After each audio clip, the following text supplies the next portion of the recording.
Hey guys, మన ఛానల్లో ఉన్న అభ్యర్థులందరికీ గుడ్ న్యూస్ అండి. మరి రానున్నటువంటి క్యాలెండర్ ఉద్యోగాలను దృష్టిలో ఉంచుకొని మరి ఏపీపీఎస్సీ కావచ్చు, టీజీపీఎస్సీ కావచ్చు, police constable, forest, DSC, RRB, SSC etcetera అన్ని ఉద్యోగాలు ఎనీ కోర్స్ ఏది తీసుకున్నా జస్ట్ 499 రూపీస్కి అందజేస్తున్నామండి.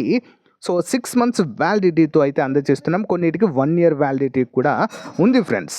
సో రానున్నటువంటి ఎండోమెంట్ ఉద్యోగాలు కావచ్చు, ఫారెస్ట్ డిపార్ట్మెంట్ కావచ్చు, గ్రూప్ 2 కొత్త నోటిఫికేషన్ కావచ్చు, వీటన్నిటికి సంబంధించినటువంటి ఫుల్ కోర్స్ అయితే అందుబాటులో ఉంది. జస్ట్ 499. ఈ రోజు నుంచే కోర్స్ తీసుకొని మీ ప్రిపరేషన్ కొనసాగించండి.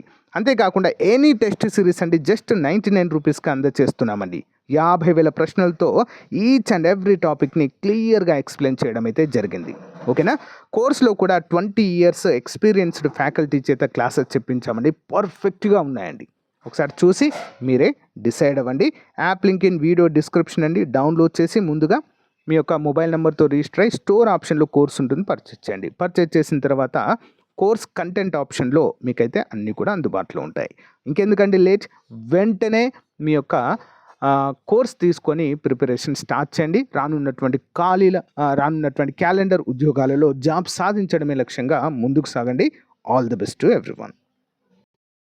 Hello everyone, welcome to RK tutorial. So guys, ఈరోజు అన్ని వార్తాపత్రికల్లో ఉన్నటువంటి ముఖ్యమైన విద్యా ఉద్యోగ సమాచారాన్ని ఈ వీడియోలో డిస్కస్ చేయడం జరుగుతుంది. వీడియోని ఎండ్ వరకు చూడండి ఫ్రెండ్స్. సో అన్ని వివరాలు కూడా మీకు క్లియర్గా అప్డేట్ చేయడం జరుగుతుంది. సో గైస్, ఈరోజు మరి ఫిబ్రవరి 18 మన గ్రూప్ 2 కేసు అయితే హియరింగ్ అయితే ఉండడాన్ని మనం చూడవచ్చు. మరి చాలామంది ఆల్మోస్ట్ 90% ఎబో స్టూడెంట్స్ మరి రోస్టర్ విధానము ప్రకటించిన తర్వాతే కంపల్సరిగా గ్రూప్ 2 పరీక్షను నిర్వహించాలి. కావాలంటే 2-3 నెలల టైం అయినా తీసుకొని, కావాలంటే వాయిదా అయినా వేసి ఖచ్చితంగా రోస్టర్ ఇచ్చిన తర్వాతే మాకు పరీక్షలు నిర్వహించాలనేటువంటి వాయిస్ అయితే వినిపిస్తుందండి. ఇక్కడ న్యాయమైనది. ఓకే, నిరుద్యోగుల కోరిక ఏమో మాకు మేము క్వాలిఫై మార్క్స్ రాకున్నా మమ్మల్ని క్వాలిఫై చేయాలి అనేది కాదు ఇక్కడ. సో న్యాయమైన కోరిక ఏంటి, రోస్టర్ ప్రకటించిన తర్వాతే మాకు పరీక్ష పెట్టండి. మాకేదో ఫేవర్ చేయాలని కాదు, as per the constitution follow అవ్వండి, మీరు ఎగ్జామ్ కండక్ట్ చేయండి. అంతేకాని సో రోస్టర్లో తప్పులు ఇచ్చి మా జీవితాలతో ఆడుకోవద్దు అంటూ నిరుద్యోగ అభ్యర్థులు అయితే ఆందోళన వ్యక్తం చేయడం అయితే జరుగుతుందండి. మరి దీనిపైన మరి ఆల్మోస్ట్ నిరుద్యోగుల వైపే చాలా వరకు పాజిటివ్గా ఉండేటువంటి అవకాశం అయితే ఉంది ఫ్రెండ్స్. ఎందుకంటే అక్కడ మిస్టేక్ అనేది రోస్టర్లో ఉంది కదా. కాబట్టి ఎట్టి పరిస్థితుల్లో ఈరోజు మాత్రం కేసు అనేది హియరింగ్ అనేది స్టూడెంట్స్ ఫేవర్గా రావాలని అయితే కోరుకుందాము. సో మీకైతే ఎప్పటికప్పుడు కూడా అప్డేట్స్ అయితే అందజేస్తూనే ఉంటాను, అందరూ కూడా గమనించాలి. ఓకేనా. సో లేట్ చేయకుండా కంటెంట్లోకి వెళ్ళిపోదాం. మరి నిన్న జరిగినటువంటి గ్రామ వార్డు సచివాలయ రివ్యూ మీటింగ్ అయితే జరిగిందండి. సో చాలా అంటే చాలా ముఖ్యమైనటువంటి డిసిషన్ అయితే తీసుకున్నారు రేషనలైజేషన్ పైన. ఓకేనా. ఆల్మోస్ట్ మొత్తం స్ట్రెంత్ అంతా గమనించిన తర్వాత ఒక 18,000 ఎక్సెస్ ఎంప్లాయీస్ అయితే ఉన్నారండి ప్రజెంట్. ఎంతమంది అండి? 18,000 ఎక్సెస్ ఎంప్లాయీస్ అయితే ప్రజెంట్ ఖాళీగా ఉన్నట్లుగా అయితే సమాచారం అయితే ఉందండి. ఓకేనా, అందరూ కూడా గమనించాలి. ఈ ఇయర్ ఎండింగ్లో మరి ఆల్మోస్ట్ 1,00,000 మంది ఎంప్లాయీస్ అయితే పదవి విరమణ చేయబోతున్నట్లుగా సమాచారం. దీంతో పోల్చుకుంటే మనకి చాలా తక్కువ, ఏదో చిన్న చిన్న డిపార్ట్మెంట్స్లో వీరిని వేసే ఉద్దేశంతో ఉన్నట్లుగా తెలుస్తుందండి. గ్రూప్ 2కి ఒక్క అభ్యర్థిని తీసుకుపోయే అవకాశం లేదు, మరీ చెప్తున్నాను. రీసెంట్గా ఏఎస్ఓ అసిస్టెంట్ స్టాటిస్టికల్ ఆఫీసర్కి సంబంధించినటువంటి పోస్టుల్లో మరి సచివాలయ అభ్యర్థులను పంపించాలని అయితే చూడడం జరిగింది. ఆ జీవో రిలీజ్ చేశారు, దాన్ని క్యాన్సిల్ చేయడం అయితే జరిగింది. చాలామంది చాలా టెన్షన్ పడ్డారు.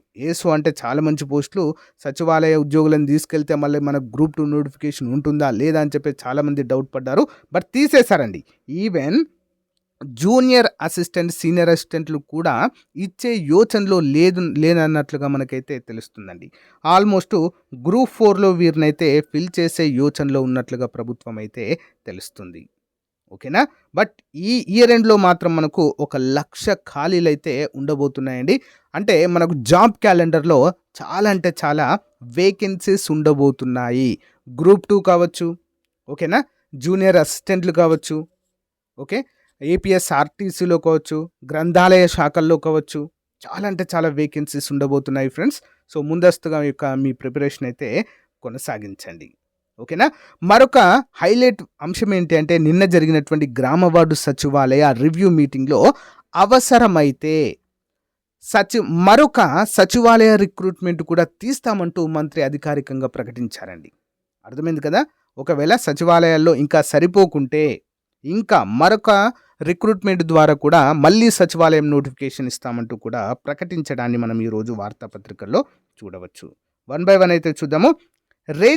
రేషనలైజేషన్తో పని ఒత్తిడి, సచివాలయ ఉద్యోగులకు జాబ్ చార్ట్ ప్రకారమే విధులు కేటాయించాలి. మంత్రి డిబివి స్వామిని స్పష్టం చేసినటువంటి ఉద్యోగ సంఘాల ప్రతినిధులు గ్రామ వార్డు సచివాలయాల్లో మరి ప్రీవియస్గా ఉన్నట్లుగానే ఉండనివ్వాలి, ఓకేనా, అలాగే ఉండనిచ్చి పని భారాన్ని తగ్గించాలి అంటూ కూడా ఇక్కడైతే మరి ప్రభుత్వాన్ని కోరడం అయితే జరిగింది. గ్రామ వార్డు సచివాలయాల్లో పనిచేస్తున్న ఉద్యోగుల సంఖ్యను తగ్గించడం కోసము ప్రభుత్వం చేపడుతున్న రేషనలైజేషన్తో ఒకే ఉద్యోగి తన శాఖ విధులతో పాటు ఇతర ఉద్యోగ విధులను కూడా చేయాల్సి వస్తుంది. తద్వారా మరి మానసికపరమైన అంతేకాకుండా వృత్తిపరమైనటువంటి భారం అనేది, ఒత్తిడి అనేది ఏర్పడుతుంది. ఏ విభాగంలో కూడా కరెక్ట్ పని చేయలేము అన్నట్లుగా మరి ఈ యొక్క ఉద్యోగ సంఘాల నేతలైతే ప్రభుత్వానికి విన్నవించినట్లుగా అయితే తెలుస్తుంది. జాబ్ చార్ట్ ప్రకటించి మాకు అప్పజెప్పినటువంటి వర్క్ను మేము సక్రమంగా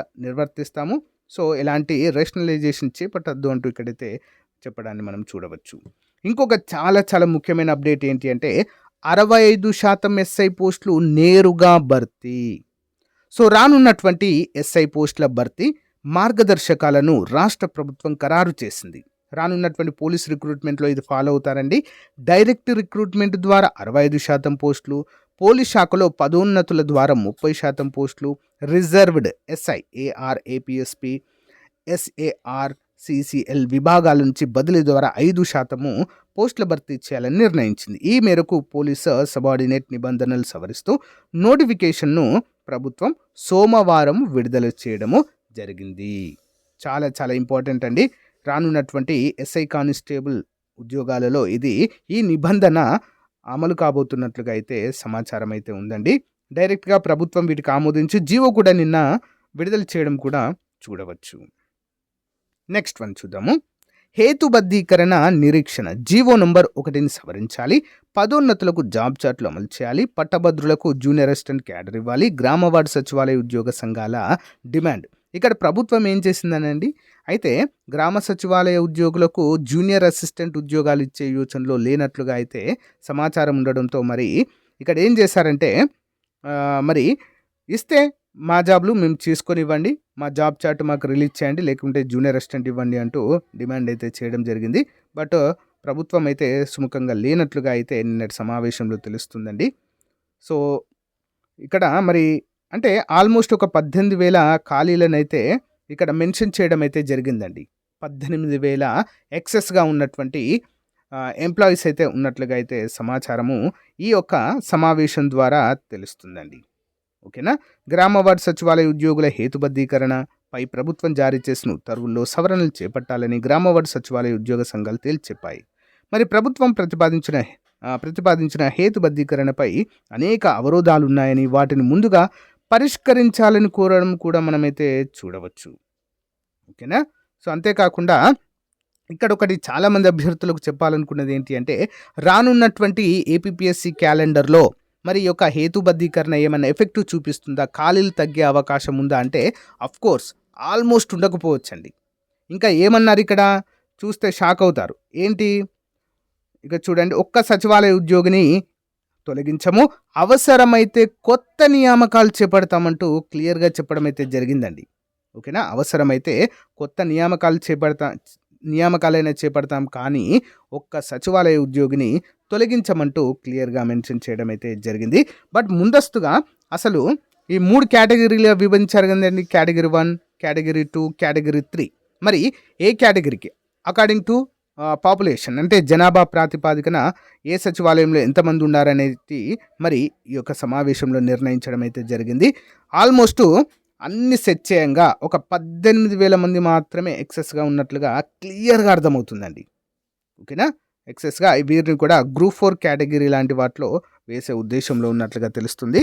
బట్ ఎట్టి పరిస్థితుల్లో మనకు రానున్నటువంటి రిక్రూట్మెంట్లో ఇవి ఎట్టి పరిస్థితుల్లో ఎఫెక్ట్ అయితే చూపెట్టకపోవచ్చు. అందరికి కూడా ఇది ఒక గుడ్ న్యూస్ గానే చెప్పుకోవచ్చు.